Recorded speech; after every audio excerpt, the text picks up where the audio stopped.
es una forma de aplicar a la práctica lo que se está aprendiendo a partir de hoy. Bien, soy el doctor Oquendo, soy internista de la Caja Petrolera, Hospital Seto.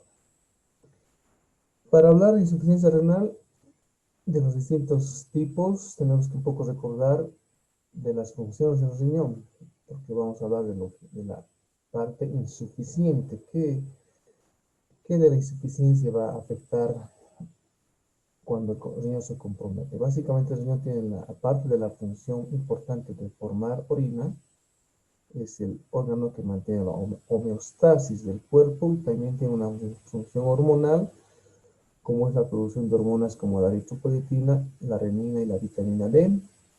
Regula básicamente los volúmenes de los fluidos del líquido extracelular y obviamente esto lo hace a través de varios pasos, como se ve en la diapositiva a la derecha.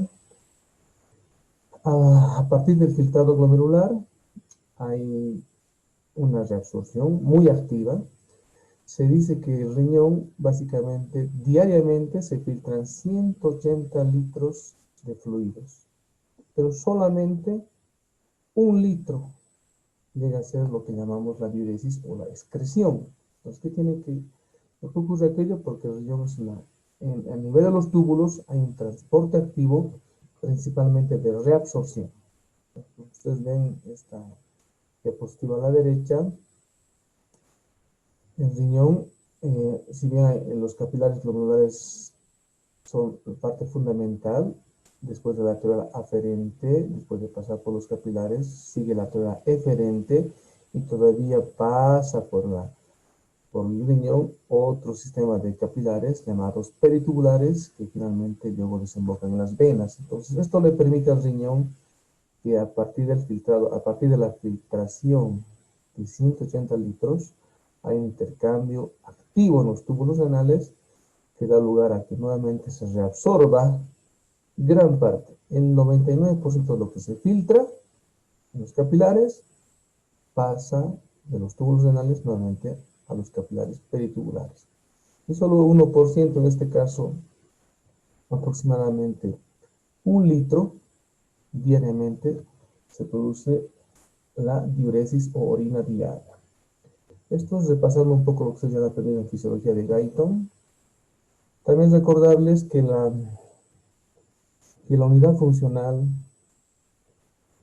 del riñón viene a ser la nefrona. Y aproximadamente tenemos 750,000 a 1 millón de nefronas por riñón, lo que quiere decir que hay aproximadamente 1.5 a 2 millones de nefronas que todos los días, segundo a segundo, participan en esta actividad de la función renal.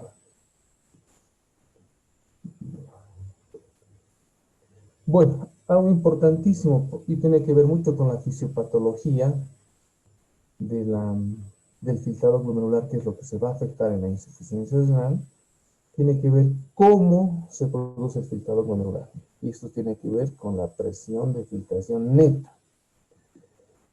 Podemos repetir todo la perfusión renal, el flujo renal ingresa a esta estructura a través de la arteriola aferente.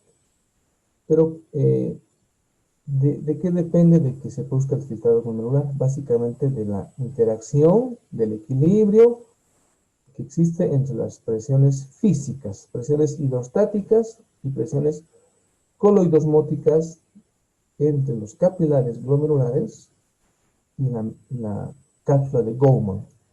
Entonces, otra cosa, hay que recordar que la membrana capilar de los glomérulos renales son impermeables a las proteínas. ¿Qué quiere decir eso? Que no pasan las proteínas normalmente del capilar hacia el espacio de Bowman. Entonces, tenemos que hablar de que el filtrado glomerular depende de presiones hidrostáticas y presiones coloidosmóticas. Al ser impermeable el capilar glomerular a las proteínas, habitualmente no tenemos o es tan escaso las proteínas en el espacio de Bowman que la presión coloidosmótica en la cápsula de Bowman es cero, no participa.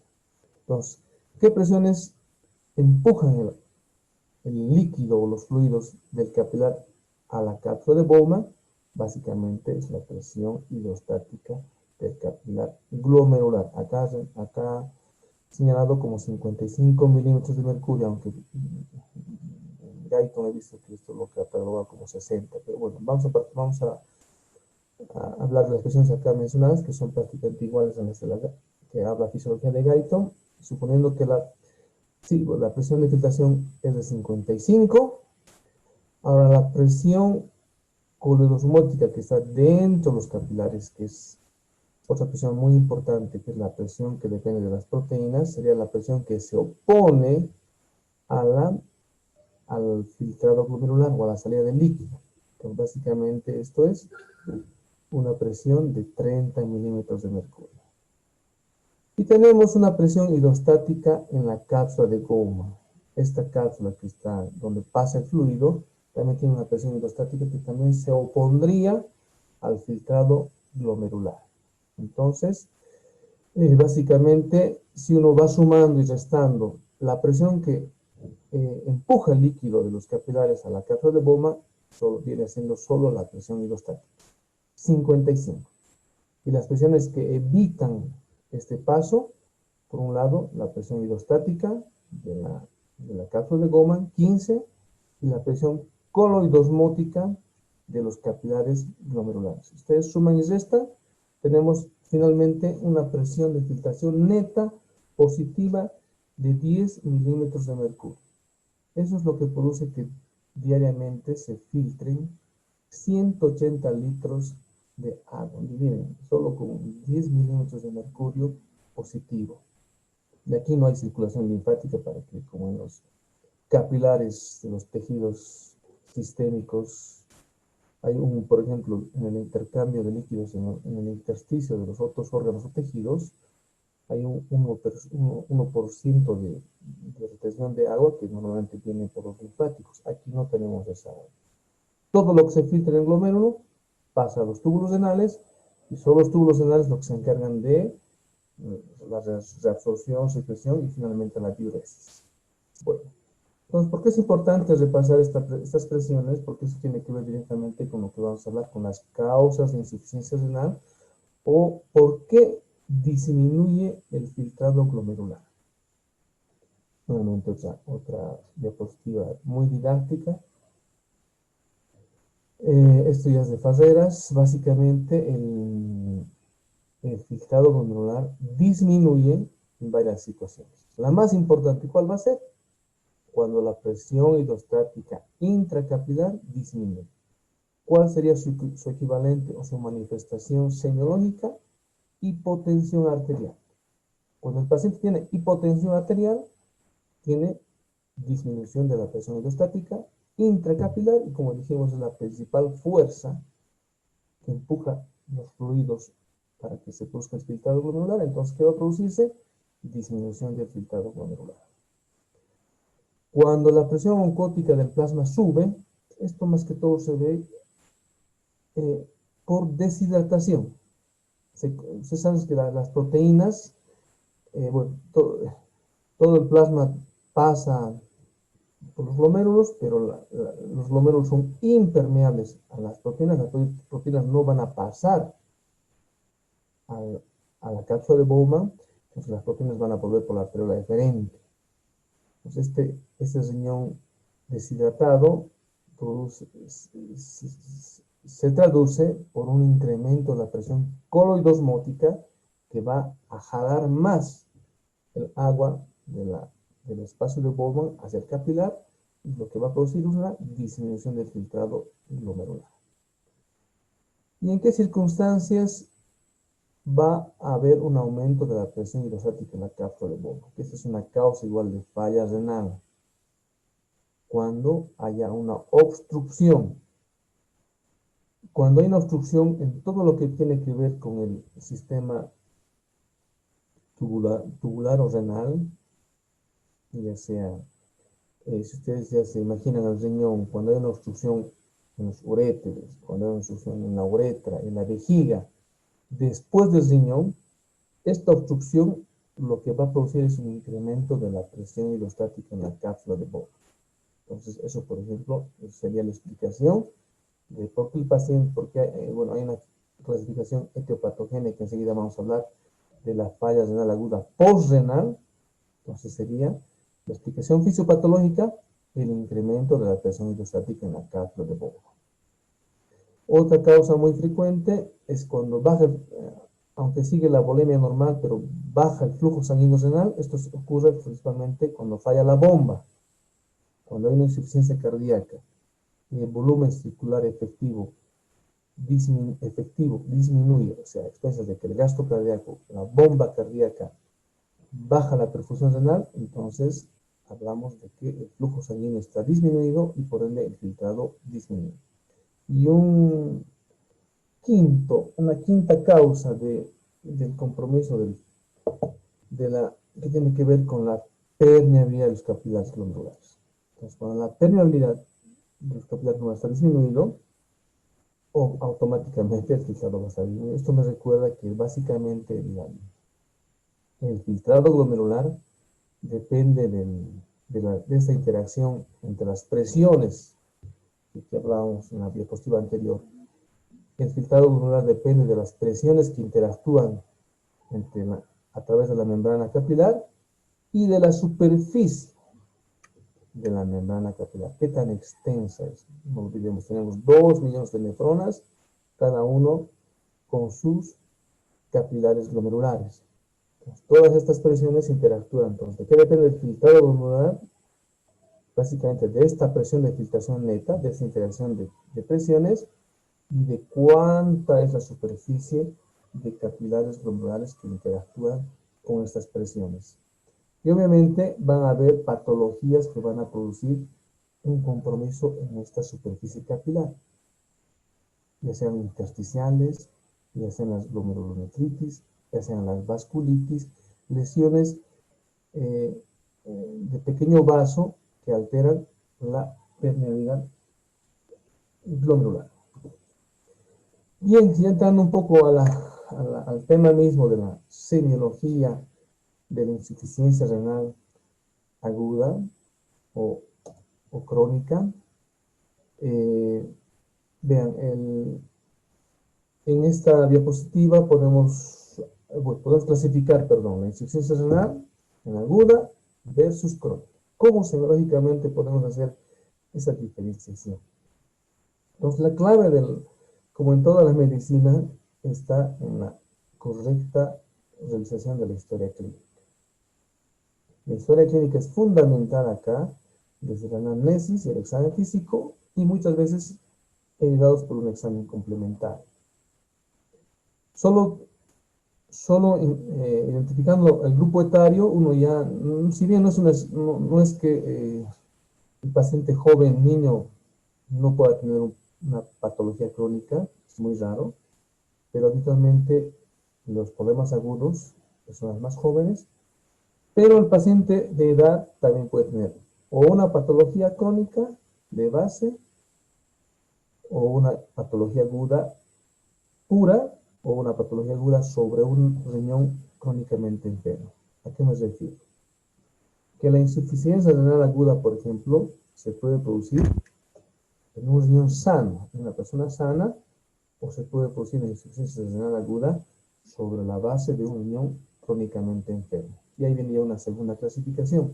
O sea, no solo hay insuficiencia renal aguda, insuficiencia renal crónica. Entonces tenemos, cuando la insuficiencia renal aguda se produce sobre un riñón crónicamente enfermo, hablamos de una insuficiencia renal crónica reagudizada. Sería una tercera clasificación que vale la pena que lo aprendan o lo anoten para sus conocimientos y para su práctica diaria.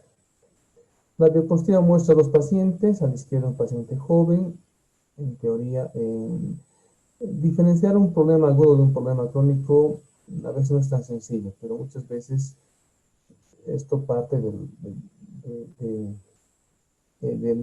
la anamnesis de lo que le provocó la falla renal. Entonces, una falla renal aguda está asociada a una lesión o a un daño renal agudo por una patología aguda. Ahí ponemos el ejemplo de una hemorragia o de un shock hipovolémico, sea por un accidente, sea por una víscera hueca, sea por una deshidratación aguda, pues hay un evento agudo que uno puede detectar al momento de realizar la anamnesis en el paciente. Y en la patología crónica, aparte de la edad, que son habitualmente pacientes mayores, normalmente son patologías crónicas de larga data.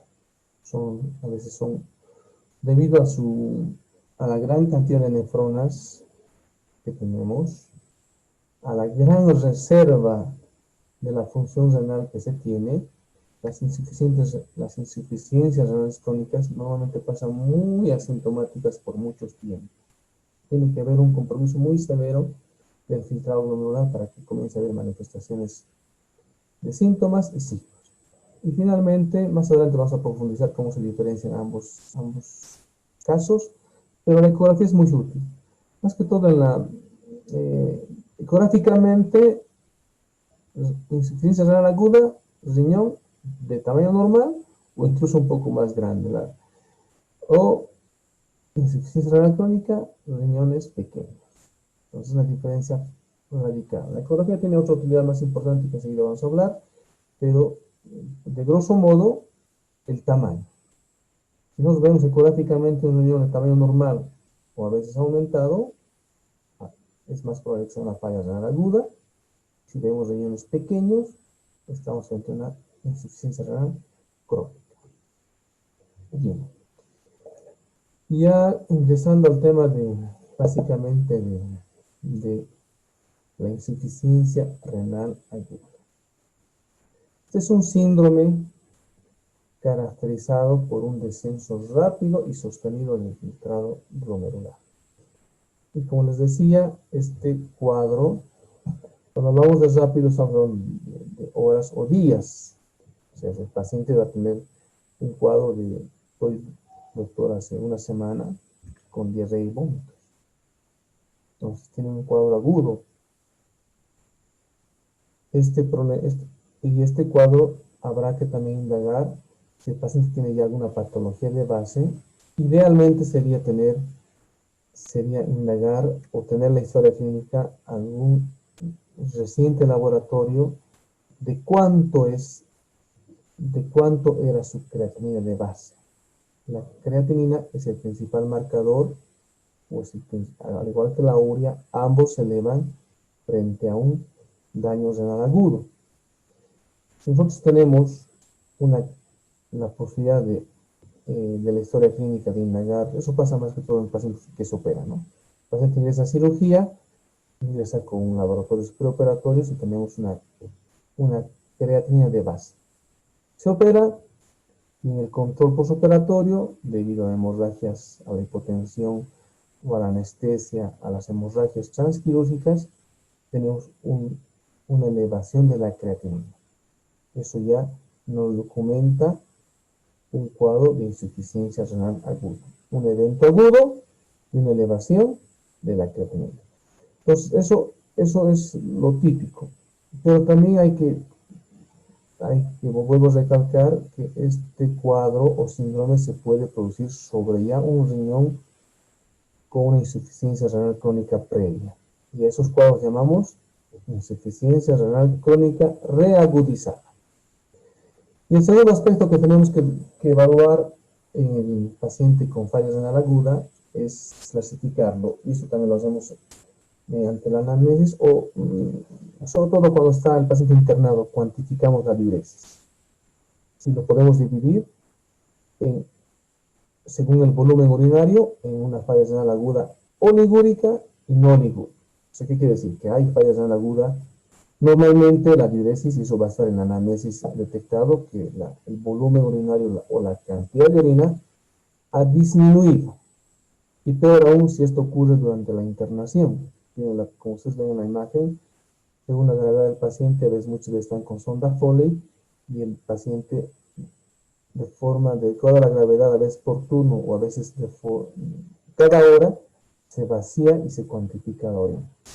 Con el objetivo de medir el volumen urinario por hora, por día, y poder ver si el paciente está con o sin oliguria. Pero el hecho de que no haya oliguria no descarta la insuficiencia renal aguda. Enseguida vamos a ver estos ejemplos importantes. Por eso es que va a haber insuficiencia renal aguda con oliguria y sin oliguria.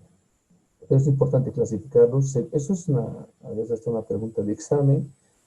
Si bien hay la clasificación etiopatogénica de la insuficiencia renal aguda, hay una clasificación según el volumen urinario y se clasifica en oligúrico y no oligúrico.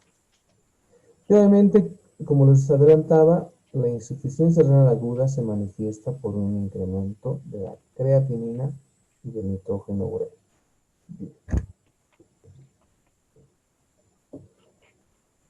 Ya una definición más precisa tiene que ver con aquella reducción brusca, ya se cuantifica en 48 años, 48 horas, perdón, de la función renal, y esto está definido por tres aspectos.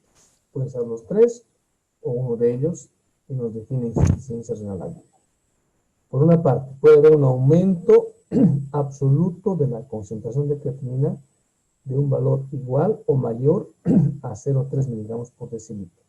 Esto medido en 48 horas, aunque habitualmente se dice por día. Algunos libros hablan incluso que por día el aumento de la creatinina es de 0,5 miligramos por día, pero esta definición es mucho más correcta que el aumento absoluto de la concentración de creatinina de un valor igual o mayor a 0,3 miligramos por decilitro en 48 horas ya nos cataloga como insuficiencia renal aguda. Otra definición, el aumento de la creatinina en un 50%.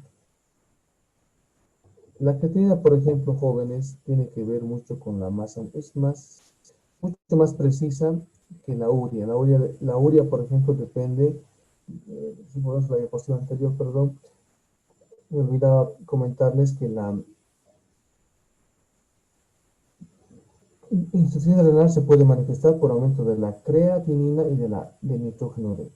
Pero el nitrógeno ureico tiene la desventaja que depende mucho de la ingesta de proteínas, del catabolismo de las proteínas y del volumen urinario. En cambio, la creatinina depende del metabolismo de la masa muscular, de la creatina que proviene de la masa muscular. Por eso es que la creatinina tiene como valor normal, si bien la creatinina tiene relación con la masa muscular, por eso que el valor normal de la creatinina en el varón, por ejemplo, es un poco más alta que en la mujer.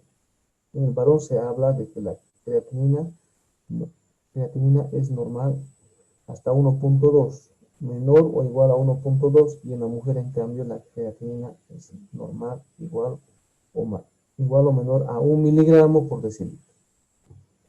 Eso tiene que ver mucho, pero eso es muy relativo. Tenemos hombres con poca masa muscular y mujeres con mucha masa muscular, y eso también hay que tomar en cuenta, o a la inversa. Normalmente, el hombre tiene mayor masa muscular y por ese motivo los valores normales de creatinina son más altos en el varón.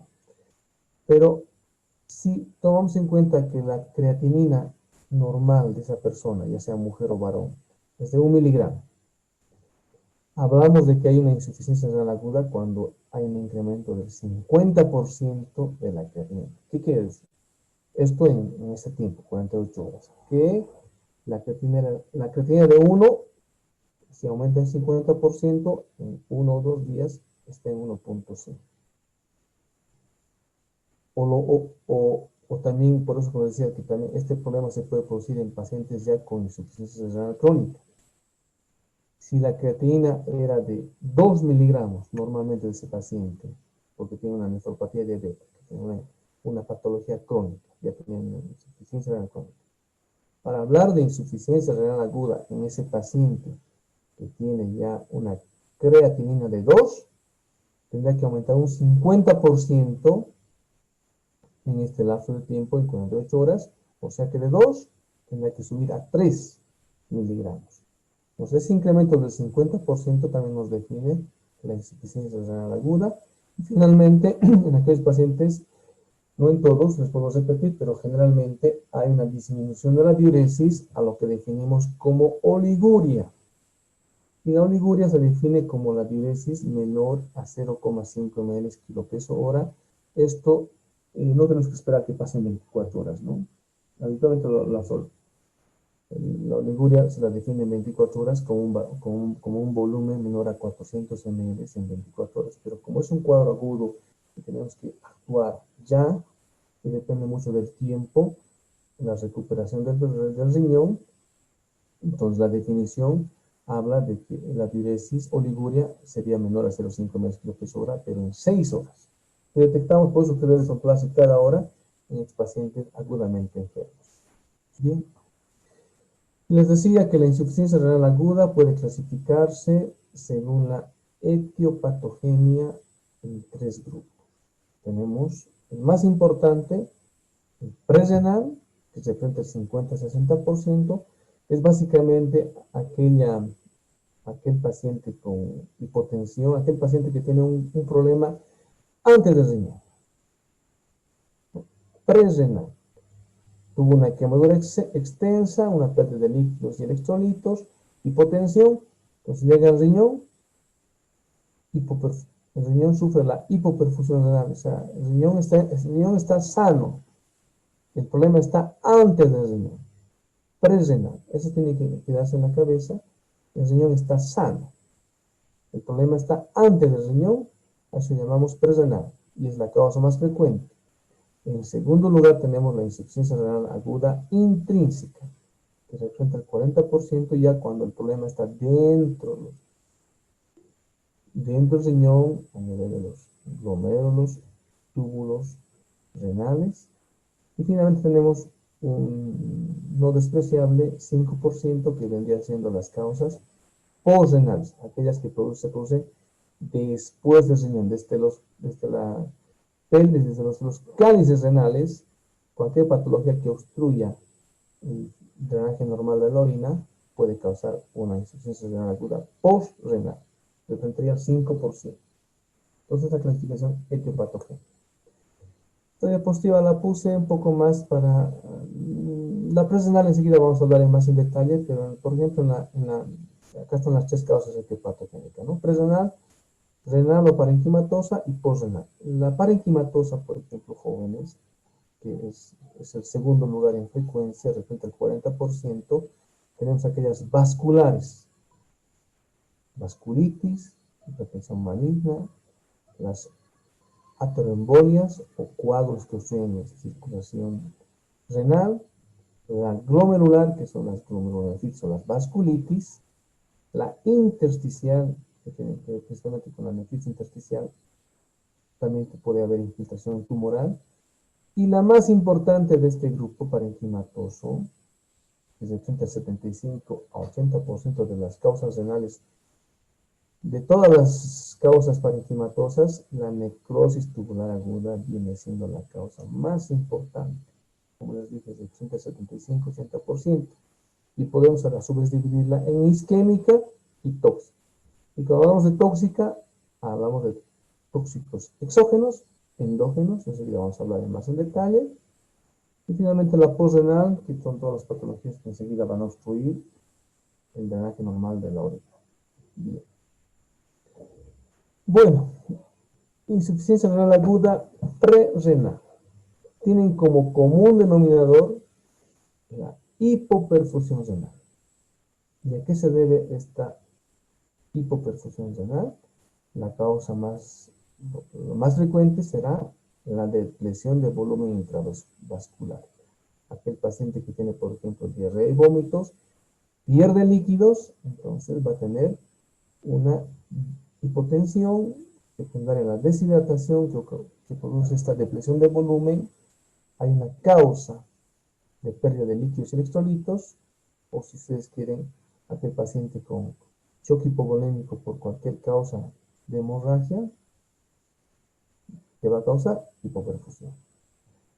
Segundo lugar, o segundo grupo, tendríamos aquel paciente con el gasto cardíaco disminuido. Ya la insuficiencia cardíaca, cuando la fracción de eyección o el volumen sistólico está comprometido, disminuido, ya son ahí, tenemos que hablar de las insuficiencias cardíacas, valvulopatías, taquiarritmias, taponamiento cardíaco, un montón de causas que lo que producen es que cause una disminución del gasto cardíaco igual hipoperfusión. Aquellos estados en los que hay una vasodilatación sistémica, ya sea por infección, sepsis, choque séptico o por una causa alérgica como se ve en la anafilaxis. Y hay situaciones en las que hay una vasoconstricción renal. Entonces, está bien hay normal volemia, hay un corazón sano, no hay infección, pero pueden ser fármacos, contrastes, enseguida vamos a ver en detalle, que causan una vasoconstricción selectiva del riñón, y esto va a producir una hipoperfusión renal. Entonces, el común denominador de la insuficiencia renal aguda prerenal es la hipoperfusión renal. ¿Y cuáles son estas causas? Como ya se iba diciendo. Y esto tiene que ver mucho con, y esto lo vamos a detectar en el momento de hacer la historia clínica, en el momento de hacer la anamnesis. ¿Qué le pasó al paciente? ¿Por qué viene la consulta? ¿Por qué viene la emergencia? Entonces, cuando vemos como principal causa la disminución de la hipovolemia verdadera o la disminución del volumen intravascular, tenemos aquí el paciente hemorragias. Señora, ¿qué le pasó? Vomité sangre, hizo deposiciones negruzcas, hace ya 3-4 días, tengo dolor abdominal, tenemos una hemorragia digestiva alta. Vómitos y diarreas, muy frecuente, esto es mucho más frecuente en los ancianos y en los niños, pérdidas digestivas. Tercer espacio, pancreatitis, por ejemplo, con ascitis, o cualquier patología que produzca la acumulación de agua en un tercer espacio, igual va a causar hipovolemia verdadera, o los grandes quemados, ¿no? Donde se pierden también líquidos y electrolitos. Todo esto cuándo vamos a detectar? Al momento de hacer el interrogatorio. Las alteraciones en la resistencia vascular, que tiene que ver, hay una vasodilatación, puede verse en paciente con sepsis, choque séptico, anafilaxia, anestesia, ¿no? Porque la anafilaxia tendrá, muchas veces son incluso picaduras por insectos, entonces uno tendrá que en la historia clínica eso detectar, ¿no? El paciente podrá llegar en colapso cardiovascular, shock hipovolémico, shock anafiláctico, perdón, edema en la cara, unos rash cutáneos, pero sobre todo la hipotensión arterial por vasodilatación, pero tendrá ese antecedente. Doctor, tengo alergia a la picadura de la abeja. Hace 1 hora o hace 10 minutos me picó una abeja. Entonces eso se va a detectar al momento de hacer la anamnesis. Al momento del interrogatorio, pues vamos a encontrar una causa. ¿Y cuál va a ser el resultado de la anafilaxia? Una hipoperfusión renal y finalmente puede llevar a una falla renal aguda. En el gasto cardíaco disminuido, choque cardiogénico, embolia pulmonar, taponamiento, arritmias, valvulopatías. Entonces eso igual hay que, obviamente, indagar o tomar en cuenta esa causa cardíaca. Como decía que en la insuficiencia renal aguda prerenal, al momento de hacer la anamnesis o interrogatorio, ya podemos detectar, por ejemplo, en la diapositiva se ve claramente a la izquierda una endoscopía digestiva alta, donde se ve un sangrado en chorro, un sangrado activo de una lesión, aparentemente es el esófago, una lesión, puede ser una varice, puede ser una úlcera. Pues esto se va a manifestar por hematemesis, melena, hematoquesia. Y por ahí, obviamente, si es una gastritis medicamentosa, ahora el antecedente, doctor. Hace un mes que estoy con mi artritis, que me he automedicado diclofenaco, aspirina, entonces eso ya es parte de la historia clínica. Y hace una semana estoy con dolor abdominal, dolor urente, y hace 3 días estoy vomitando sangre. Esa es la historia clínica. Entonces todo eso lo vamos a detectar en el interrogatorio. Antecedentes de pérdida de fluidos. Y en el examen físico, en una prerenal, lo más importante serán los signos de deshidratación, mucosas secas, además del síntoma característico, intensa sed, hipotensión arterial, ortostatismo o hipotensión ortostática, que no es más que a veces el shock hipovolémico, cuando está parcialmente compensado, el paciente en decúbito dorsal todavía tiene una presión de 180, 160 o 120, 60, pero recién cuando hacemos este cambio de decúbito, lo ponemos de pie o lo hacemos sentar por unos minutos, hay una brusca caída de la presión arterial sistólica de 20 milímetros de mercurio, a lo cual llamamos como hipotensión ortostática o también llamamos ortostatismo. A veces eso es muy importante ver, ustedes cuando están sospechando de hipovolemia, de shock hipovolémico, de deshidratación severa con compromiso de la presión, muchas veces el paciente lo hacemos echar y obviamente la presión arterial está aparentemente normal. Cuando lo hacemos sentar, encontramos hipotensión ortostática. Obviamente hay taquicardia y si se puede colocar un catéter venoso central, vamos a poder medir la presión venosa central que va a estar menor a 8 centímetros de agua. Y si es en los lactantes, por ejemplo, los niños, ya se ven otros signos, ¿no? Como fontanela anterior deprimida, ojos hundidos, la piel seca, el signo del pliegue que también se ve, aunque en el anciano más se ve por la edad, pero en los lactantes es más sensible este signo, el signo del pliegue. Se hace un pliegue y se queda la piel plegada. Esto más en lactantes, pero esto es mucho más en los adultos, lo que se ha visto ahí, y es importante que ustedes detecten, identifiquen estos signos. ¿Y qué tiene que ver el sistema renina-angiotensina-aldosterona? Es vital, pues acá ustedes saben que la mácula densa que se encuentra, el aparato yuxtaglomerular que se encuentra justamente al lado de la arteria aferente, detecta pues esta hipoperfusión renal. Entonces la hipoperfusión renal, cualquiera sea la causa, ¿no? Que esté con sangrado, que esté con sepsis, que esté con problema cardíaco, entonces esa hipoperfusión renal va a producir que se active todo este mecanismo de defensa, que es el sistema renina-angiotensina-aldosterona. Básicamente, para resumir, para no hablar de todo este sistema, que obviamente comienza con la renina, su secuencia de pasos, tiene que ver con la producción de angiotensina 2, que es el vasoconstrictor más importante que nosotros tenemos, con el único objetivo de subir la presión arterial. O sea, el riñón detecta, no me llega bien sangre, pues yo qué voy a hacer, voy a activar mi sistema para producir angiotensina. Además, la angiotensina 2 es el más importante estímulo de la corteza suprarrenal para que se produzca aldosterona. Por una parte, la angiotensina 2 va a causar vasoconstricción y por otra parte va a producir que la glándula o la corteza suprarrenal produzca aldosterona, que se encarga de retener agua y sal para subir también la presión, y la vasoconstricción igual quiere subir la presión arterial. Esto tiene vital importancia también en la fisiopatología y en la que por qué algunos fármacos están contraindicados o pueden causar incluso una insuficiencia renal aguda. Y eso tiene que ver con los IECAS y con los AINES. Aquí vamos a hablar al respecto.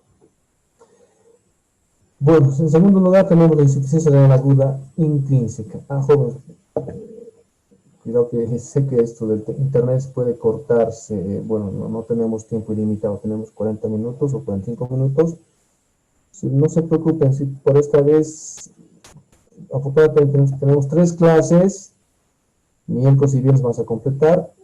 Si por algún motivo se corta antes de que me pueda despedir, vamos a continuar directamente el miércoles. No vamos a reiniciar no vamos a volver a ingresar a esta presentación. Se suspende ahí la clase, por favor.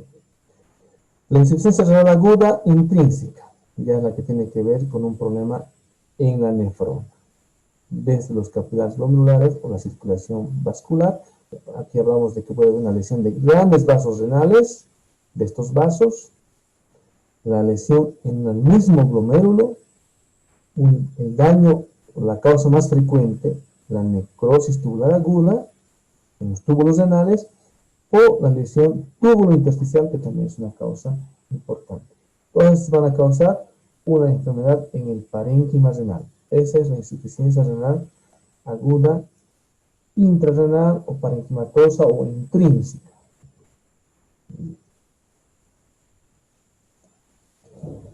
Bien, otro aspecto.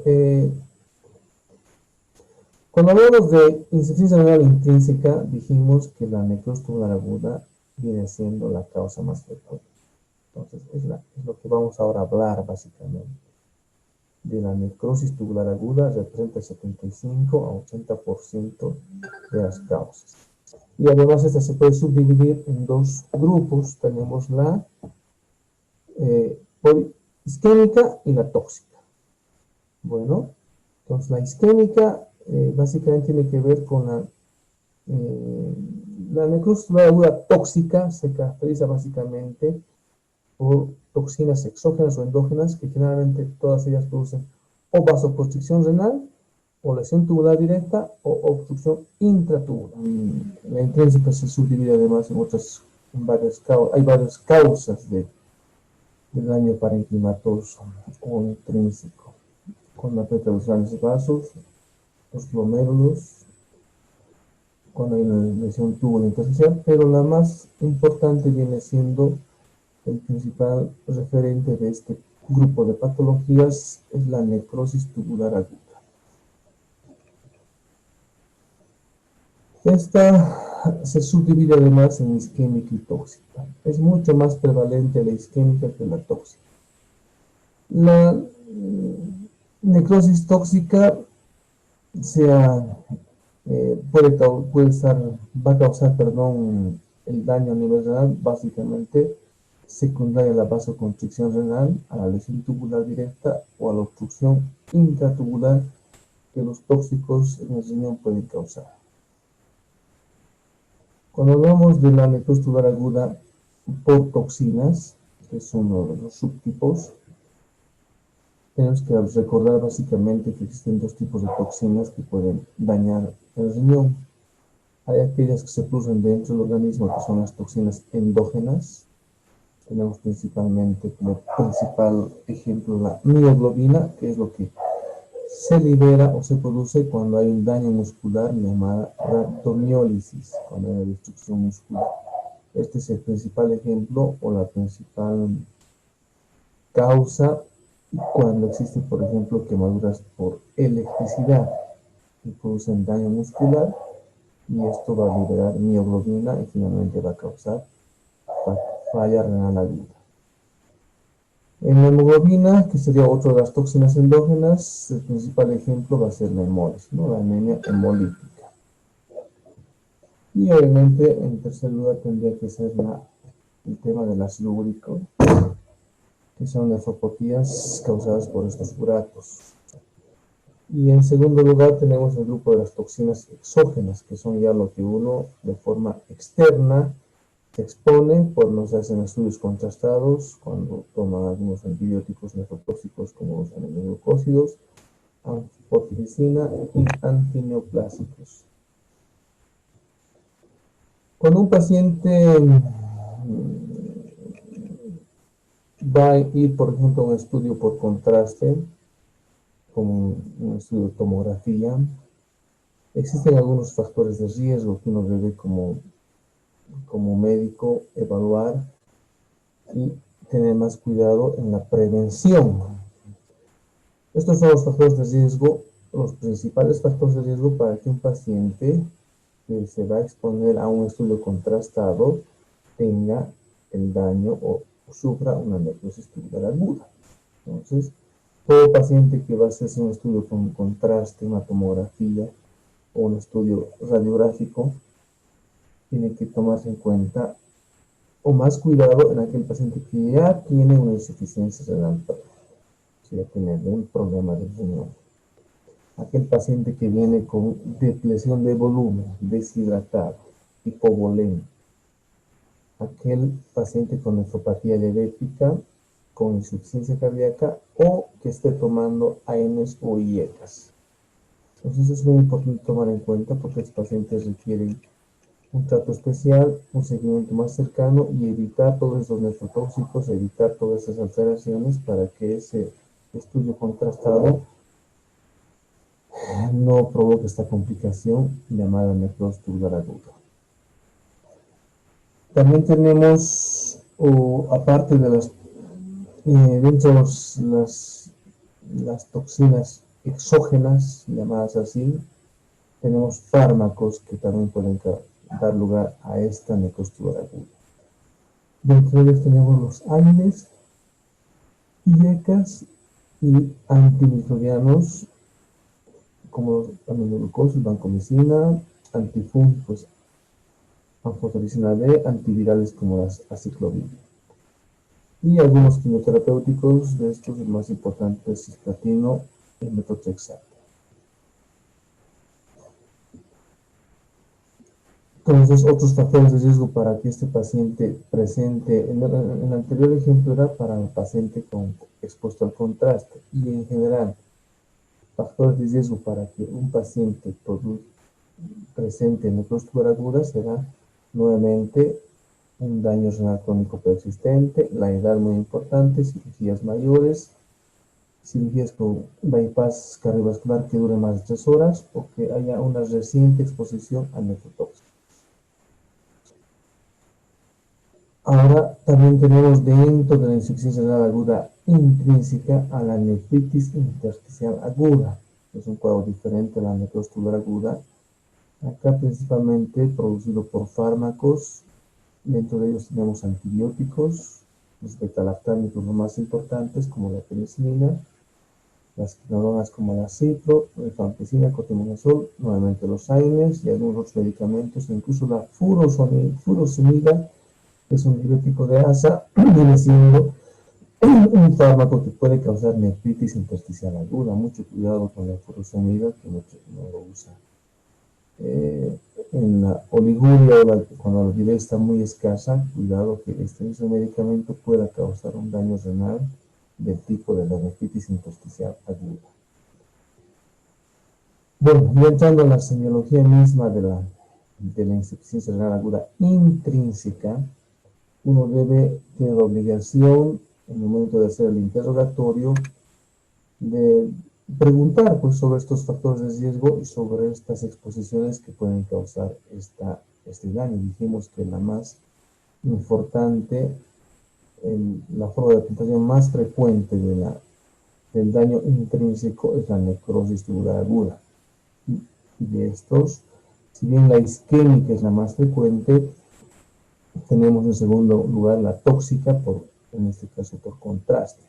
En todo paciente, y generalmente ocurre aquello, ¿no? El paciente relata el antecedente de haberse realizado un estudio de tomografía con contraste día previo o días previos, y posterior al mismo presenta un incremento de la creatinina en la sangre. Normalmente cuando un paciente se expone a los contrastes y le causa daño renal, comienza a elevarse a las 24 o 48 horas del estudio contrastado, pero el pico máximo recién se produce al tercer, quinto día. No desesperarse, ¿no? El paciente se hizo la tomografía con contraste, a las 24 horas, por algún motivo se hace un control del laboratorio y la creatinina comienza a subir. Pero este daño por contraste llega a un pico de elevación de la creatina que es al tercer, al quinto día. Eso va a ocurrir, va a seguir subiendo al tercer, quinto día. Hagamos lo que hagamos. Obviamente lo que tenemos que hacer es mejorar la perfusión renal y evitar los nefrotóxicos. Y recién a la semana del contraste, la creatinina va a ir disminuyendo.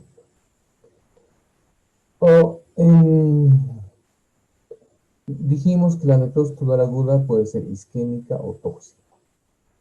La isquémica, para encontrar la causa de la isquémica, tenemos que mencionar que todas las causas presrenales que se prolongan en el tiempo y en la severidad, todas las causas de insuficiencia renal aguda prerrenal, todas, cuando se prolongan en el tiempo y en la severidad, van a llevar a una necrosis tubular aguda, o sea, va a convertirse de una insuficiencia renal aguda prerrenal si persiste en el tiempo y en la intensidad de la agresión, va a progresar a una insuficiencia renal aguda intrínseca. Entonces, todo eso es parte de la anamnesis, ¿no? Las mismas preguntas, los mismos datos de diarrea, vómitos previos, el tiempo, la severidad o el shock hipovolémico. Todas las tres renales que se prolongan en tiempo y severidad van a causar una necrosis tubular isquémica. Obviamente, dentro de la historia clínica tenemos que indagar sobre los antibióticos, dijimos principalmente los beta-lactámicos, los aminoglucósidos, todos los AINES, y por ejemplo, cuando hablamos de necrosis tubular aguda por toxinas endógenas, dijimos que la principal causa es la rhabdomiólisis con liberación de mioglobina. Entonces en la historia clínica podemos tener el antecedente de una quemadura eléctrica. A veces el paciente viene así con la mano, caminando sin ninguna dedo, bueno, tiene una, son quemaduras de alta tensión, no son quemaduras domiciliarias, son quemaduras normalmente en construcción o cuando la persona entra en contacto con un cable de electricidad de alta tensión. Normalmente esto pasa en la construcción. Entonces el paciente tiene ese antecedente de contacto con un cable de alta tensión y viene con una quemadura a veces pequeña. Hay una puerta de ingreso en las manos y una puerta de salida en los dedos, pero en su trayecto la quemadura eléctrica va a causar daño muscular. A eso llamamos rhabdomiólisis y esto va a causar que se libere mioglobina. El segundo cuadro de insuficiencia renal aguda es el postrenal. Según la etiopatogenia, se clasifica en postrenal. Acá es importante, bueno, toda obstrucción en el drenaje normal de la orina que afecte desde la pelvis, desde los cálices renales, cualquier obstrucción que afecte el drenaje normal de la orina puede causar insuficiencia renal aguda postrenal. Obviamente, cuando es por encima de la vejiga, la obstrucción tiene que ser bilateral. No puede un solo riñón afectarse y causar una falla renal aguda postrenal, tiene que ser bilateral. Por eso es que uno puede donar un riñón, uno puede vivir perfectamente con un solo riñón. Entonces, para que cuando la obstrucción es de los uréteros, de la pelvis o de las cálices renales, el problema tiene que ser bilateral. ¿Cuándo va a ser unilateral? Cuando sea un paciente pues monorreno. Cuando solo tenga un riñón, entonces obviamente va a ser el compromiso unilateral. Pero hay patologías mucho más, sobre todo en el adulto mayor, las patologías prostáticas que afectan la uretra. Pues cualquier obstrucción al drenaje normal del flujo de orina puede producir una insuficiencia renal aguda postrenal. Acá tenemos los ejemplos, los cálculos. En este caso, si fuera cálculo ureteral, tiene que ser bilateral, ¿no? Para que haya un daño, una insuficiencia renal aguda. Si solo es un unilateral, entonces va a haber el cuadro clínico de dolor y todos los síntomas y compromiso urinario, pero no va a causar una falla renal aguda. Y obviamente en esta parte de la insuficiencia renal aguda postrenal es importante ver el tipo de paciente, la edad, porque según la edad van a haber diferentes causas y eso es parte de la historia clínica. Entonces, si nosotros tenemos un paciente con datos de falla postrenal, niño, infante, tenemos que pensar en la posibilidad de alteraciones congénitas de estenosis pielo-ureteral. Si es una persona joven, habitualmente son las litiasis o cálculos. No estoy diciendo que no se ve en ancianos o personas mayores, sino es la forma más frecuente. Jóvenes, cálculos renales. Ancianos, o personas de la tercera edad, llevamos encontrando la patología prostática como la principal causa, ya sea la benigna, hiperplasia benigna, o el cáncer también de próstata o de vejiga, la vejiga neurogénica, que es muy frecuente en el paciente diabético, o las neoplasias ginecológicas en el caso de la mujer. Entonces, cómo va variando la prevalencia de distintas causas según solamente la edad.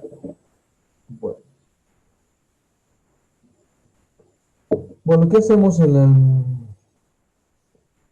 Uy, no sé por qué me salió este mensaje? Bueno, muchachos, si es que se cortara la transmisión, volvemos a reingresar a la misma dirección. Por ahí, supuestamente tenemos media hora más. Entonces, no sé, si se corta, volvemos a ingresar a la misma transmisión.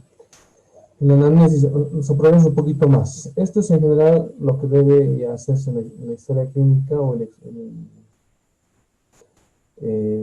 la pesquisa en todas las causas de insuficiencia renal aguda, sea sea intraparenquimatosa o postrenal. Tenemos que indagar sobre la pérdida de fluidos, preguntar sobre la exposición a nefrotóxicos, si es un estudio contrastado, qué antibióticos está tomando, si toma antiinflamatorios, y obviamente vamos a buscar signos de depresión de volumen, como son la hipotensión, taquicardia, secreción de mucosas y ortostatismo.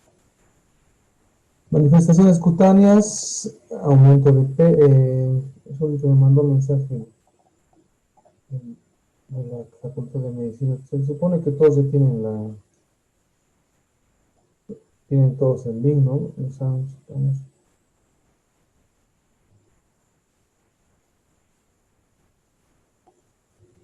Disculpen, voy a mandar un mensaje al doctor Saavedra que me está preguntando sobre la clase. Ayer ya se pasó o se compartió el link.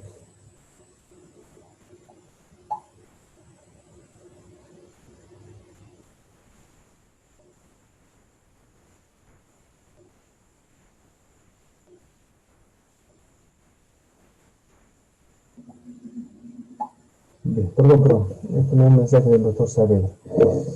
Bien, en el examen físico hay también algunas alteraciones características que nos pueden ayudar a sospechar algunas causas de falla renal aguda. Por ejemplo, el rash cutáneo o el exantema nos orienta a una nefritis intersticial. La púrpura palpable, la púrpura, no es la púrpura trombocitopenia que ustedes conocen, sino la púrpura palpable en la que uno puede ver y palpar la púrpura que se ve en la vasculitis, la libélula reticularis que es propio de la ateroembolia, y obviamente tenemos que preguntar o buscar esto en el interrogatorio cómo está la diuresis, ¿no? Habitualmente hay disminución de la diuresis o ausencia de diuresis, a eso llamamos poliguria o anuria. Y van a haber situaciones en las que el volumen circulante efectivo está disminuido, pero el líquido extracelular está aumentado. Son aquellos pacientes que tienen cirrosis hepática, insuficiencia cardíaca o síndrome nefrótico. O sea, son pacientes que tienen ascitis, edema, o sea, el volumen, el líquido extracelular está aumentado, pero el volumen circulante efectivo está disminuido. Hay hipoperfusión renal, a pesar de que tenemos una sobrecarga de volumen, eh, entre comillas, en el espacio intersticial. En este caso hay un aumento del líquido extracelular. Son pacientes que también pueden tener insuficiencia renal aguda, y estos pacientes son tres grupos de pacientes, ¿no? El hepatópata, el cardiópata y el síndrome nefrótico, que se comportan así. Y bien, podemos, según el volumen urinario, ver, darnos cuenta el tipo de etiología, etiopatogenia o la causa etiopatogenia del paciente. Sí, no es una cosa patognomónica, pero eso ayuda muchísimo esto indagar. Por ejemplo, en la insuficiencia renal aguda prerenal, el volumen urinario va a estar muy reducido. Normalmente está como liguria, excepto si la pérdida de volumen es de origen renal. Por ejemplo, si el paciente tiene, la deshidratación es consecuencia de que el riñón es el que pierde los líquidos, como en la diuresis osmótica, estamos hablando del diabético descompensado, en la diabetes insípida, que no tiene nada que ver con la glucosa, y en la insuficiencia suprarrenal. Estos pacientes tienen poliuria. Entonces, ustedes hacen la historia clínica, indagan en la historia clínica del paciente, lo que van a encontrar es básicamente el dato de que sí, más bien, doctor, estaba orinando harto. Pero obviamente cuando llega al hospital, como consecuencia de la poliuria, y deshidratación. ¿Sí? Toda la semana o todo el mes orinaba harto, se quejaba de mucha sed, tomaba harta agua y orinaba harto. Pero días antes, desde ayer, doctor, que orino muy poco, o ha comenzado a bajar su orina. O sea, cuando ya hacen insuficiencia renal aguda, obviamente, normalmente esta poliuria es previa, ¿no? Es previa, es lo que tiene a veces no se dan cuenta de la oliguria, que es día antes a la internación o horas antes, no se dan cuenta, pero ya cuando ya entra en falla renal aguda, comienza a ver la oliguria. Pero no se olviden de este excepto, ¿no? Lo habitual es que el paciente desde un comienzo orinaba normal y ya comenzó a bajar la orina. Pero en aquel paciente con cuando la pérdida es renal, hay ese dato previo de que estaba con poliuria. A veces hasta el día anterior, hasta el día de la internación, sí estaba haciendo harto pis. ¿Y qué pasa con la insuficiencia renal aguda intrínseca? La diuresis habitualmente está mantenida. Puede haber oliguria o anuria, o nos orienta la oliguria o anuria en la insuficiencia renal intrínseca a pensar en la glomerulonefritis rápidamente progresiva o en la nefritis intersticial aguda. ¿Y qué pasa en la postrenal? Según el volumen urinario. Normalmente puede estar manteniéndose el volumen urinario, excepto si hay obstrucción total. Si hay una obstrucción total, uno va a encontrar anuria, pues si está obstruido completamente el drenaje de la vejiga, por así decirlo, hay una hiperplasia prostática obstructiva total, deja de orinar. Toda la orina va hacia atrás y no permite el paso de orina hacia la uretra y hacia el meato urinario.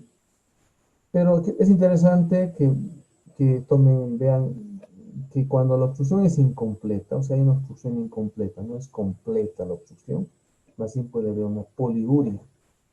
Esto hay que tomar en cuenta. Cuando hay una obstrucción renal postrenal, habitualmente se mantiene la orina, pero cuando es total, están en anuria. Y cuando la obstrucción es incompleta, puede haber al revés poliuria. Según el sedimento urinario, podemos diferenciar qué tipo de insuficiencia renal aguda tenemos. Si en la prerenal se dice que el sedimento es limpio. ¿Qué quiere decir eso? Que es un sedimento normal. El riñón está funcionando, no se olviden que en la prerenal el riñón está sano, el problema está antes del riñón. ¿Puede haber cilindros hialinos? Sí. Pero es muy patológico cuando el problema está cuando la falla renal aguda es intrínseca, cuando el daño es en el glomérulo, perdón, en el mismo riñón, estamos frente a un sedimento llamado sucio, porque presentan cilindros granulosos, típicamente puede haber cilindros hemáticos, leucocitarios, granulosos no pigmentados, o la eosinofiluria en la nefritis intersticial. ¿Y qué ocurre en la postrenal, en el sedimento? Este puede ser normal o a veces haber leucocituria o hematuria, sobre todo cuando hay alguna infección. Bien, continuamos con la clase. ¿Qué exámenes complementarios vamos a pedir? Creatinina y nitrógeno ureico. Típicamente la insuficiencia renal aguda se caracteriza por un aumento de los azoados. Pero esto también, según cuál está más aumentado, nos puede orientar hacia ver cuál es la etiología. Típicamente en la prerenal, que es la más frecuente de las fallas renales agudas, el aumento del BUN es mayor que el aumento de la creatinina. Vamos a ver seguido un cuadro de cómo se diferencia aquello. Pero si el daño si hay una rhabdomiólisis, ocurre lo contrario, aumenta más la creatinina que el BUN. Eso también hay que tomar en cuenta. Y como les decía en la nefrosis tubular aguda, en general cuando son por nefrotóxicos, sobre todo por antibióticos, aminoglucósidos o otras sustancias tóxicas para el riñón, el pico puede producirse en el séptimo, décimo día. En la nefropatía por contraste les dije al tercer, quinto día es el pico. Pero en los otros nefrotóxicos, antibióticos, hay otros daños por otros tóxicos, el pico ocurre al séptimo, décimo día. Del sedimento y algunos hallazgos que nos orientan hacia una etiología, tenemos por ejemplo la presencia de eosinofiluria, las alveolas de nefritis intersticial, cristales de nefropatías por uratos, Cuando hay hemoglobinuria vamos a hablar de hemólisis, cuando hay mioglobinuria de rhabdomiólisis, y bien como el tema de la proteinuria, cuando este es menor a 1 gramo por día, habitualmente se ve esto en la isquémica, en la necrosis aguda isquémica o por nefrotóxitos, y cuando la proteinuria es mayor a 1 gramo por día, casi puede dar un rango nefrótico, nos habla de una enfermedad glomerular o del mieloma como posibles causas.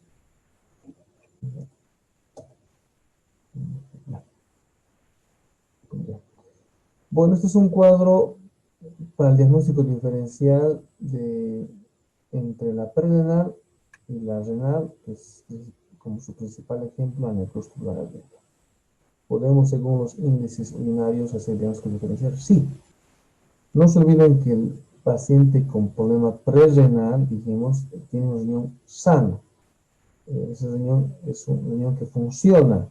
Ese riñón obviamente está sufriendo la hipoperfusión renal, pero ese riñón no está dañado.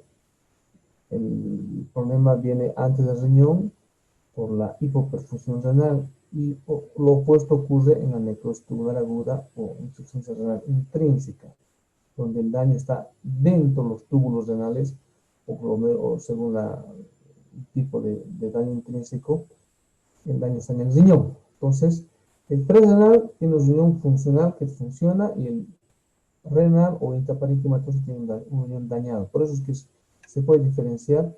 Entonces, típicamente el riñón prerenal va a concentrar, va a retener la sal, va a funcionar el riñón en la prerenal y por eso van a haber diferencias. Por ejemplo, la osmolaridad urinaria va a ser mayor en la prerenal porque el riñón está concentrando la orina porque está hipoperfundido. Y en la necrosis tubular aguda, como el riñón está dañado, no va a poder concentrar y va a tener una osmolaridad un poco más baja, entre 250 y 300. Si podemos cuantificar el sodio urinario, está muy bajo en la prerenal y está alto en la necrosis tubular aguda. La fracción de excreción de sodio, cuánto de sodio elimina ese riñón, va a ser menor al 1% en la prerenal, porque ese riñón está reteniendo el sodio porque hay hipotensión, hay hipovolemia, y el que está con riñón dañado, que es la necrosis tubular aguda, pierde sal y está con más de 1%. Y si podemos ver la relación boom-creatinina, es mayor a 20, aumenta más el boom en la prerenal y obviamente no aumenta tanto o es menor a 10 la relación boom-creatinina en la necrosis tubular aguda. Este cuadro básicamente repite lo mismo, aunque aquí vamos a comparar hay otras variables más que se han incluido, pero acá vamos a hacerlo de forma resumida. Estamos comparando la prerenal con la renal y la posrenal. Por ejemplo, si vemos el sodio en miliequivalentes litro en la orina, este va a estar muy bajo en la prerenal, ese riñón está reteniendo sodio, está sano, ese riñón está cumpliendo su función, pero cuando el daño es postrenal o es renal, el sodio está aumentando. Obviamente, la fracción de excreción de sodio está muy baja en la pre y está aumentando en la post y en la renal. La osmolaridad, igual, el prerenal decimos que es el que concentra la orina y el renal concentra muy poco o nada, y el postrenal concentra un poquito más que el renal, pero ambos están menos que en el prerenal. Bueno, esto es básicamente lo mismo. La densidad urinaria está bien concentrado o bien densa la orina en el prerenal y no ocurre lo mismo en la renal y postrenal, en la que la densidad es menor a 1015, o sea que no está concentrando ese riñón. Ecográficamente, ¿qué podemos ver? Ecográficamente podemos ver si lo más importante en la ecografía en la falla renal aguda, lo más importante es descartar o confirmar si hay una causa obstructiva. Normalmente cuando vemos a la izquierda, cuando hacemos la ecografía de un renal, es para ver el tamaño, para ver la diferencia entre la cortical y la médula. Y obviamente esta ecografía de la izquierda es una ecografía renal normal. Pero podemos encontrar datos que nos sugieren una insuficiencia o una enfermedad renal crónica. Primero, riñones pequeños. Y segundo, va a haber una alteración en la diferenciación corticomedular, no se va a poder diferenciar la corteza de la médula. Y les decía, la principal utilidad, en la imagen de la derecha, la principal utilidad de la ecografía en la insuficiencia renal aguda es descartar o confirmar una obstrucción, como en este caso. Aquí tenemos una hidronefrosis. Acá arriba está el riñón y toda la pelvis renal, vean cómo está distorsionada, completamente dilatada por una obstrucción. Esa sería la principal utilidad en la insuficiencia renal aguda. Descartarnos que hay una obstrucción o además decirnos si es un riñón crónicamente enfermo. Puede haber una falla renal aguda en un riñón ya crónicamente enfermo, que es muy diferente a una falla renal aguda sobre un riñón sano. Las manifestaciones clínicas. Esto ocurre principalmente en estadios muy avanzados. Habitualmente los síntomas cardinales se presentan a nivel del sistema gastrointestinal con la presencia de una anorexia, náuseas, vómitos, ilio. Va a haber compromiso neurológico, como les dije, son manifestaciones muy tardías, donde hay alteraciones de la conciencia, confusión, estupor, coma, agitación, psicosis, hiperreflexia. Hay un síndrome del déficit inquieto que se ve más en la insuficiencia renal crónica, pero también se puede ver en la aguda. A nivel cardiovascular, pericarditis con derrame, taponamiento, hipertensión. Todas estas se pueden ver tanto en la aguda como en la crónica, aunque son más frecuentes en la insuficiencia renal crónica. Pero tengo que mencionar acá porque también se puede ver en la insuficiencia renal aguda, pero en etapa muy avanzada. Podemos tener un síndrome urémico agudo, manifestado por oligoanuria, datos de sobrehidratación como es el edema, datos de acidosis metabólica, típicamente eso vamos a ver en el examen físico con el tipo de respiración de Kussmaul. El paciente tiene respiraciones profundas y rápidas. Vamos a ver datos de hiperpotasemia, como debilidad muscular, datos de alteraciones o cambios en el electrocardiograma como ondas peticudas, QRS ensanchados, arritmias ventriculares, llegando hasta la paro cardíaco. Podemos ver datos de hipermagnesemia, hipocalcemia, hiperfosfatemia, anemia y coagulopatía. ¿Cuándo está indicado que el paciente debe ingresar a un tratamiento sustitutivo de diálisis? ¿Cuándo vamos a indicar diálisis en un paciente? Porque estas mismas alteraciones se aplican en la aguda como en la crónica. Pero en la aguda típicamente, cuando hay una diuresis menor a 200 en 12 horas o menor a 50 cc en 12 horas, llamada anuria, sería una indicación de pensar o plantear diálisis.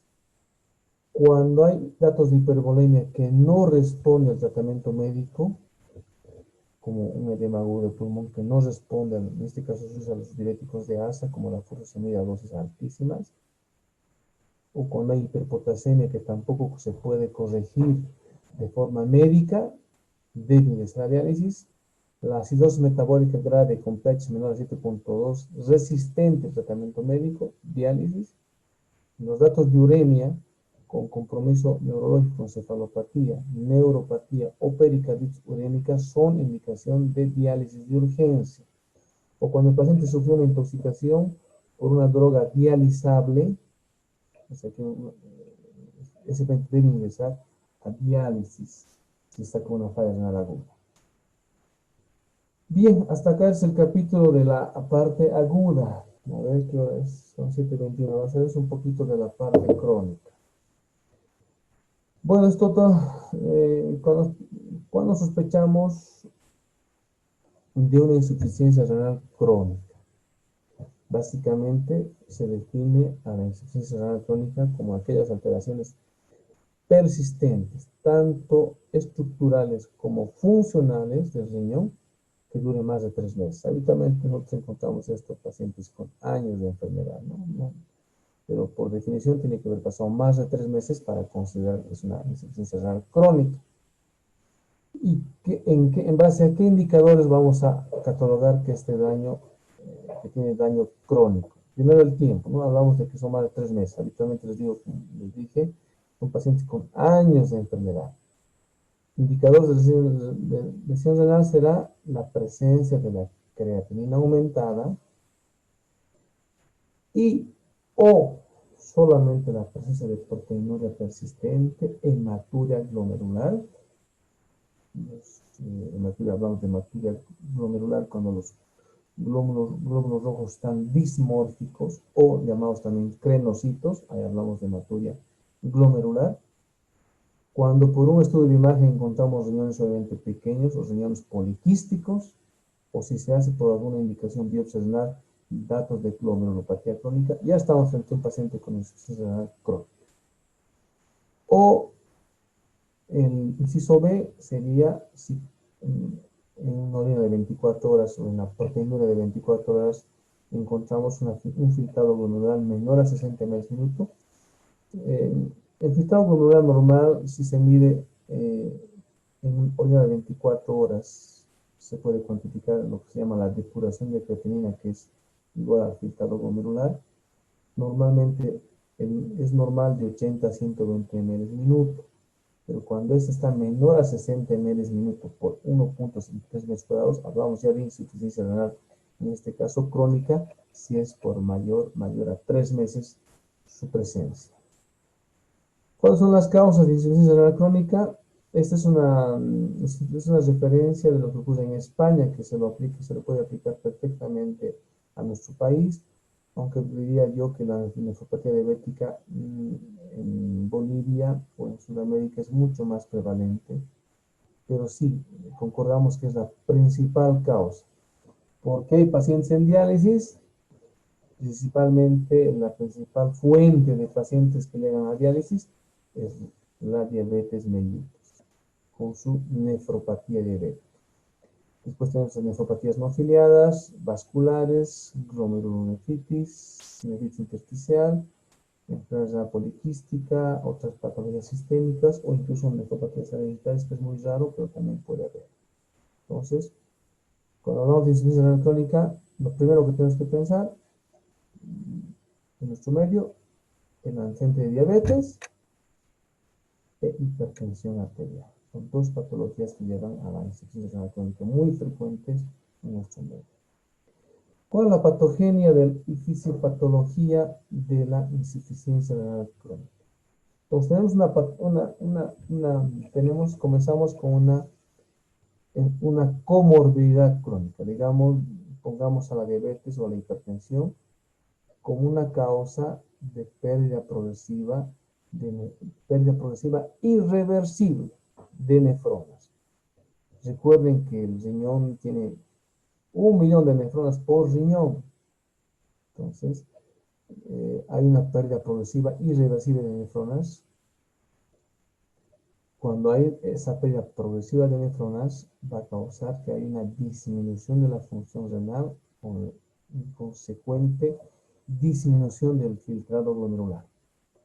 Pero para compensar esta pérdida de nefronas y esta caída del filtrado glomerular, va a haber lo que se llama una hiperfiltración glomerular de aquellas nefronas que no están dañadas. Dijimos, son millones de nefronas, pero hay 1.000.000 en cada riñón, son 2 millones, son miles de nefronas que no se dañan pues al unísono. Cuando hay una pérdida de nefronas en un porcentaje X, van a las nefronas no dañadas o sanas, van a comenzar a hiperfiltrar. A eso llamamos hiperfiltración glomerular, que es una reacción para compensar esa pérdida de nefronas, pero esta misma mecanismo de compensación va a llevar a una glomeruloesclerosis.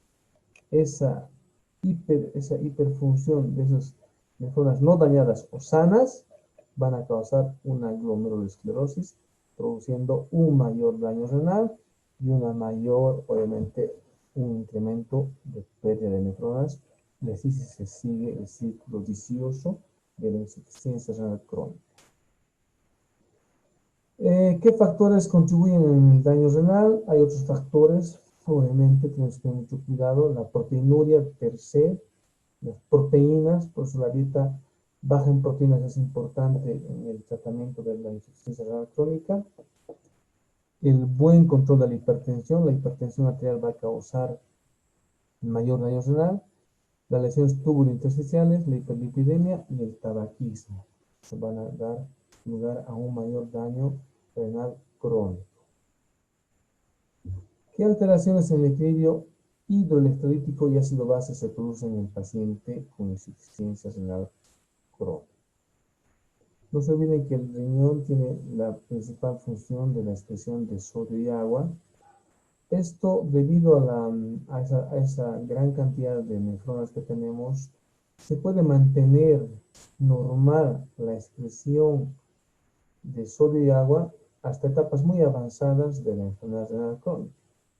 El paciente está, muchas veces el paciente, ahorita vamos a ver la semiología del paciente renal crónico, está asintomático y no hay signos de la enfermedad, a pesar del daño importante que puede tener los riñones. Eso debido a esta capacidad de compensación que dijimos, a la hiperfiltración glomerular de los riñones no dañados, puede tener el paciente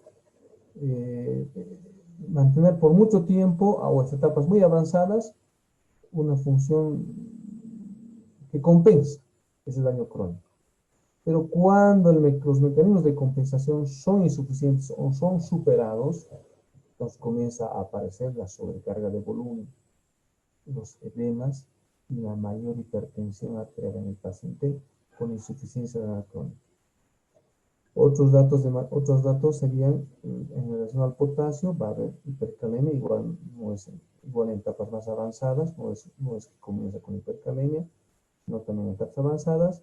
En el tema de los hidrogeniones, inicialmente la excreción aumentada, dijimos, por esa hiperfiltración glomerular, mantiene el equilibrio.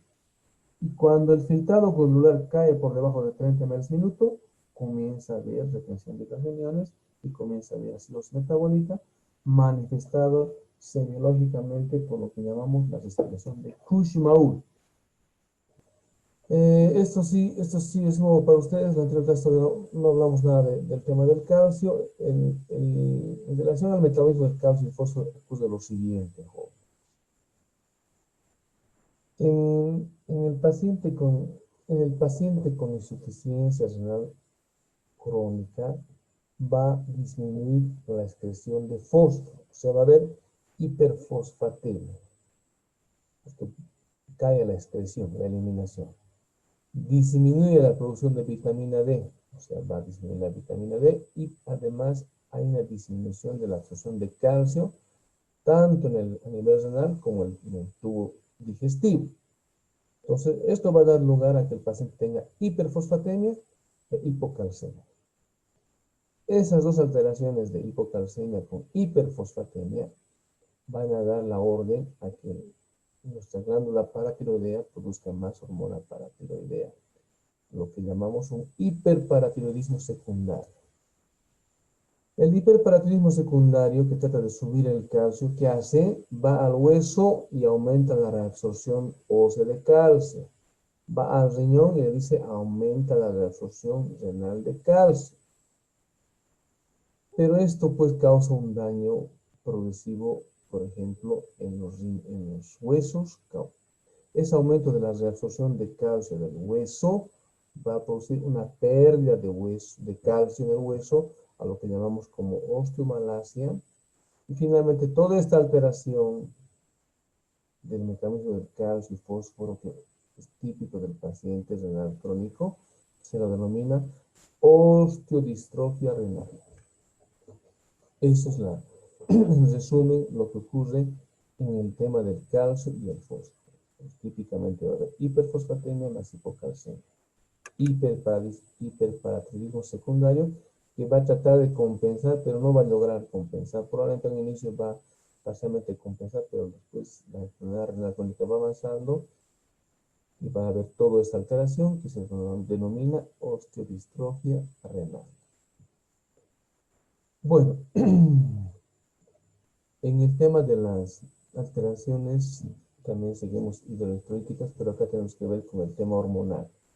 ¿Qué pasa con la producción y el metabolismo hormonal? Ustedes saben que el riñón cumple una función también hormonal en relación a la producción de eritropoyetina y vitamina D. Entonces, por una parte va a disminuir la producción de eritropoyetina, quien se encarga de estimular la formación de glóbulos rojos en la médula ósea. Entonces, esta es la explicación por la que el paciente con insuficiencia renal crónica, al caer la eritropoyetina, cae la producción de glóbulos rojos, y el paciente tiene anemia. La vitamina D tiene que ver con el calcio, hipocalcemia. Pero hay otras hormonas. Dijimos que, bueno, las hormonas en realidad son cadenas de aminoácidos, ¿no? Son proteínas. Ya en la primera clase que dijimos que el glomérulo es impermeable a las proteínas. No se filtran proteínas en los glomérulos. No tiene que haber proteínas en la orina. Entonces, las hormonas peptídicas o proteínas, cadena de aminoácidos como la insulina, glucagón, gastrina, calcitonina, normalmente son catabolizadas en el riñón, pero debido a esta insuficiencia renal, su vida media o recirculan estas hormonas. No son catabolizadas en el riñón, porque el riñón está más dañado por la enfermedad renal crónica, no se filtra por glomérulo, no son catabolizadas, entonces las hormonas van recirculando. Y es otra forma, seguimos hablando de la diabetes. El diabético, por ejemplo, normalmente durante las etapa inicial de su enfermedad cursa con mucha hiperglicemia, con muchos síntomas, ¿no? Las 4 P's: poliuria, polidipsia, polifagia, pérdida de peso. Pasan los años, manejan medicamentos y requieren cada vez más drogas, requieren varias drogas, va combinándose sulfonilureas con la metformina, dietilfenidramina, metformina, se va incrementando la dosis hasta llegan a usar la insulina. Y llega un momento de su historia, de su enfermedad actual, en la que por obra de magia, por una bendición divina, erróneamente creída por paciente, la diabetes desaparece. No desaparece. La diabetes se controla. De repente ya no requiere tomar medicamentos. Llega un momento que el paciente incluso llega por emergencia, sin tomar medicación, o con dosis bajas de insulina, o tomando dosis bajas de hipoglicemiantes, llega con hipoglicemia. ¿Qué pasó?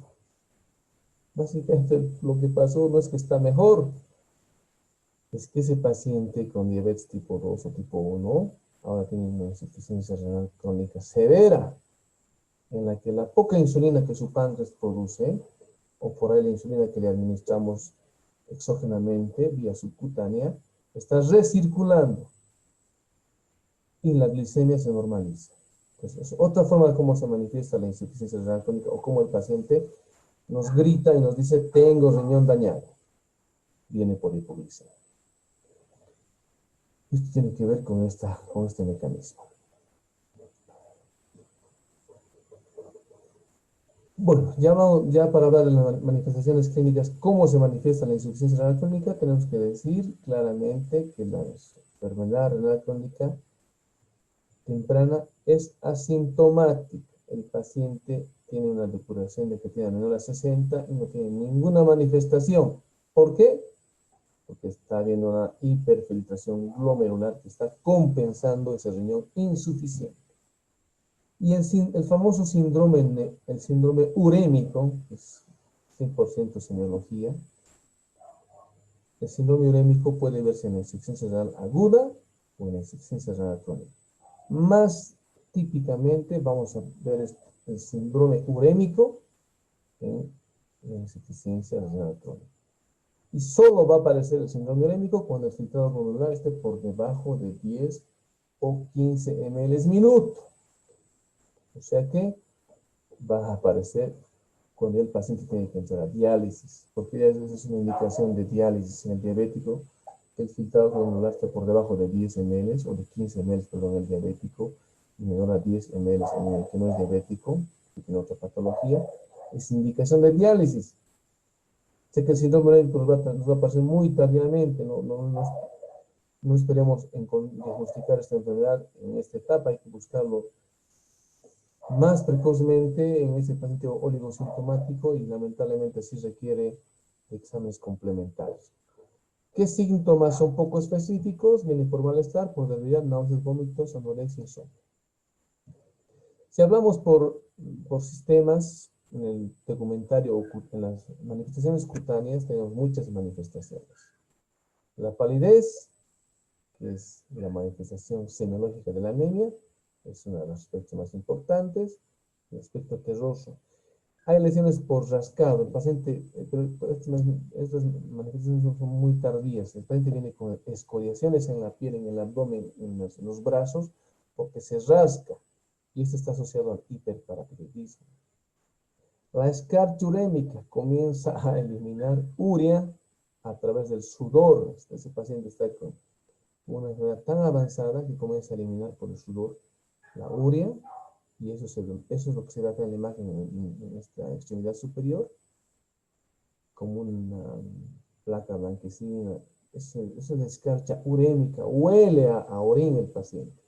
Y otras lesiones en la piel van a ser secundarias a la trombocitopatía. Hay una alteración en la función plaquetaria y se manifiesta por equimosis y hematomas. Cardiovascular. La parte cardiovascular es la principal causa de mortalidad en el paciente con enfermedad renal crónica. Se mueren por un problema cardiovascular. Lo típico, lo primero que aparece, incluso antes de es causa de enfermedades renal crónicas de hipertensión, o viene después como consecuencia de la enfermedad renal crónica, la hipertensión arterial es típico. Y de repente también es una forma de cómo diferenciar rápidamente un agudo de un crónico. Ya vamos a volver a repetir el capítulo de insuficiencia renal aguda, pero por ejemplo, si uno ve dos pacientes, uno con hipertensión y anemia, será pues un paciente con insuficiencia renal crónica. Y si yo veo un paciente con hipotensión, probablemente sin anemia o con otros datos de pérdida de fluidos o deshidratado, será un cuadro de falla renal aguda. La hipertensión es muy característica de la enfermedad renal crónica. Incluso la hipertensión es causa de enfermedad renal crónica, pero van de la mano. Cardiopatía isquémica, o sea, puede venir el paciente por un síndrome coronario agudo, hipertrofia del ventrículo izquierdo secundaria a la hipertensión, que va a crecer el ventrículo izquierdo. Y si esto va progresando, llega a una insuficiencia cardíaca congestiva. Y cuando la urea sigue elevando, el paciente no se hace diálisis, llega a la pericarditis urémica. Y obviamente puede llegar a un derrame, puede llegar a un taponamiento cardíaco, ¿no? Si hay una pericarditis urémica o el derrame pericárdico, y puede llegar por emergencia con un taponamiento cardíaco. Pulmonar. A nivel pulmonar, hay muchas manifestaciones. Lo más importante viene secundario a la sobrecarga de volumen. Dijimos que el riñón va filtrando la sal y el agua por las nefronas que van compensando esa insuficiencia renal. Pero llega un momento en que es superada y no puede compensar y comienza a retener agua y sal. Y cuando ocurre esto, puede haber a nivel pulmonar la manifestación de un edema agudo de pulmón. Entonces, típicamente habrá la disnea severa, la expectoración en lavado de carne espumosa, sanguinolenta, y obviamente los estrictos crepitantes diseminados, y esta placa radiográfica que se ve la imagen, la radiopacidad en alas de mariposa, ¿no? Imágenes algodonosas en alas de mariposa y además en la cardiomegalia de por medio. Entonces esto es una forma también como el paciente puede llegar por la emergencia o cómo podemos diagnosticar la insuficiencia renal crónica con un edema agudo de pulmón. Y obviamente el paciente tiene alteraciones en las defensas a nivel de los glóbulos blancos y puede tener infecciones pulmonares típicas o atípicas. Y finalmente, de forma mucho más crónica, ya datos de fibrosis o calcificaciones a nivel pulmonar. Otro sistema muy comprometido, también en una etapa muy avanzada, es el sistema nervioso central.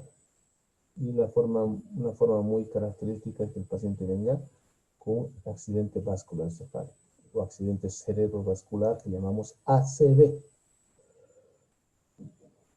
Puede ser isquémico o hemorrágico. Pues entonces el paciente o viene como encefalopatía. Uy, se va a acabar me llegó un mensaje, me van a volver a entrar a la clase si no logramos acabar toda no falta mucho, pero si se acaba, vuelven a reingresar, si no, me despido. Pero ya, qué raro.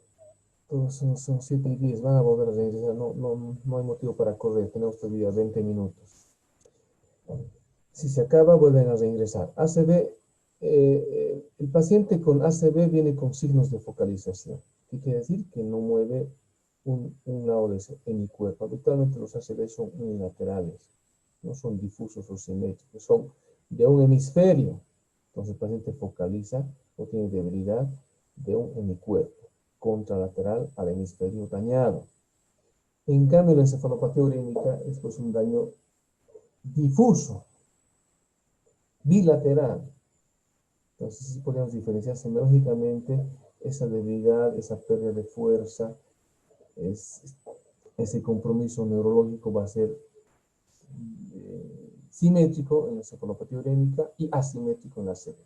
Pero en ambos casos va a haber alteraciones de la conciencia, debilidad, pérdida de fuerza, compromiso de los reflejos, por una parte. También puede comprometer el sistema nervioso periférico o neuropatía periférica, lo que llamamos, ¿no? Es el polineuropatías asociadas a la enfermedad anacrónica. Y hay un síndrome muy interesante, el síndrome de las piernas inquietas, en el que ese adormecimiento o malestar en las piernas mejora cuando el paciente mueve los pies. Entonces el paciente comienza a zapatear, comienza a mover los pies, no tiene los pies quietos.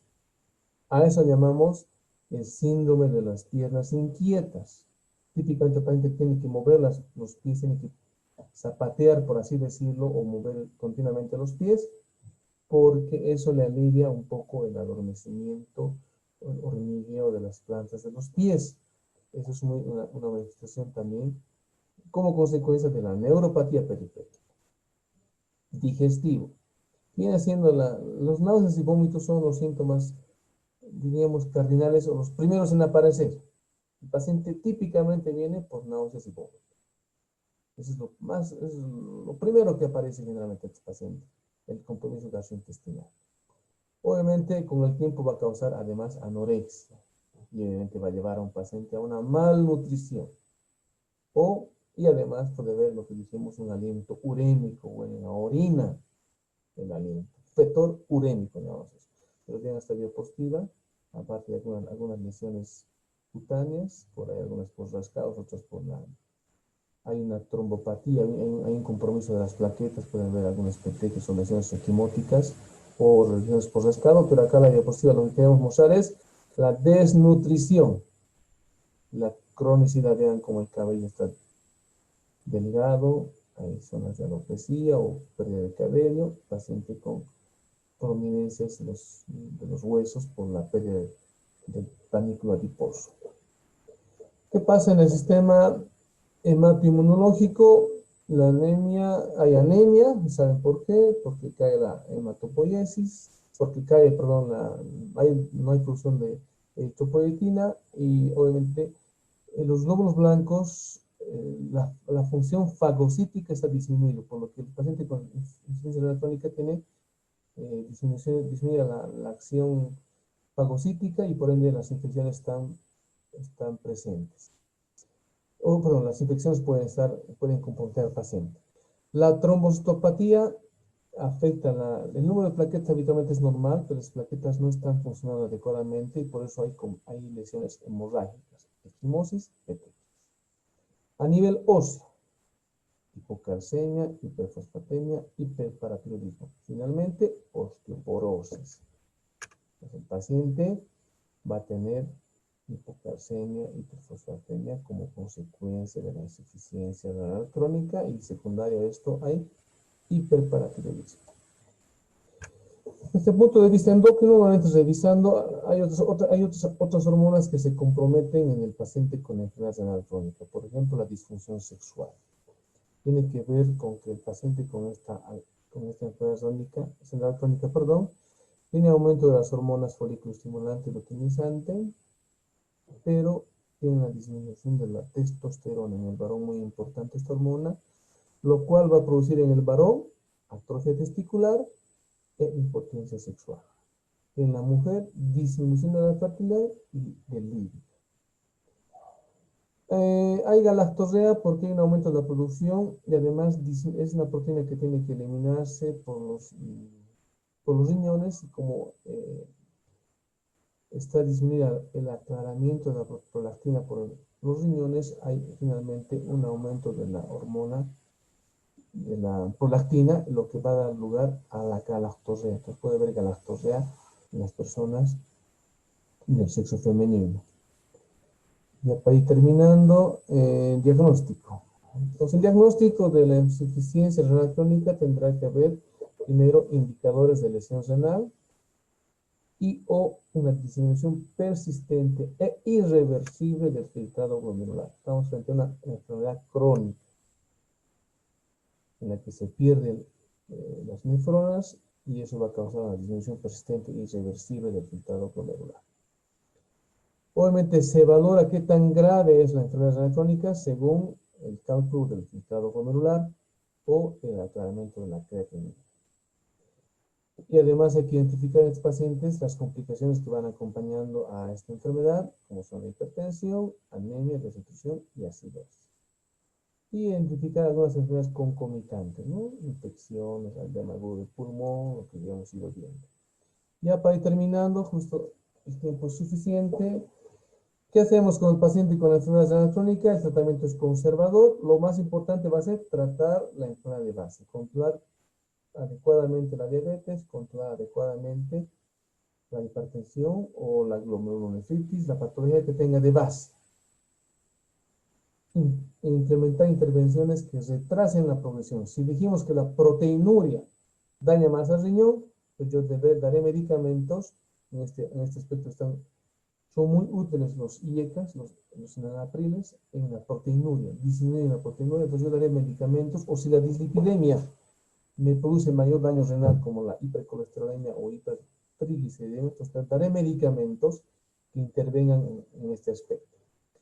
Prevenir y tratar complicaciones de la enfermedad crónica, prevenir y tratar enfermedades concomitantes, y ya voy preparando al paciente. Como la enfermedad crónica es una enfermedad progresiva, y de acuerdo a la severidad del paciente, tengo que prever que si el paciente va a llegar a diálisis, entonces tengo que preparar para que el paciente ingrese un tratamiento de diálisis o a un trasplante renal. Para eso, por ejemplo, para prepararlo para diálisis, yo ya lo voy haciendo le hago una fístula, ¿no? Arteriovenosa para que esté listo para su diálisis. Evito nefrotóxicos y puedo darle vacunas. Estos pacientes, como están propensos a infecciones, es importante que reciban la vacuna para el neumococo y por las transfusiones o por la diálisis que van a recibir, el riesgo de hepatitis B está aumentada, entonces deben recibir vacuna para hepatitis.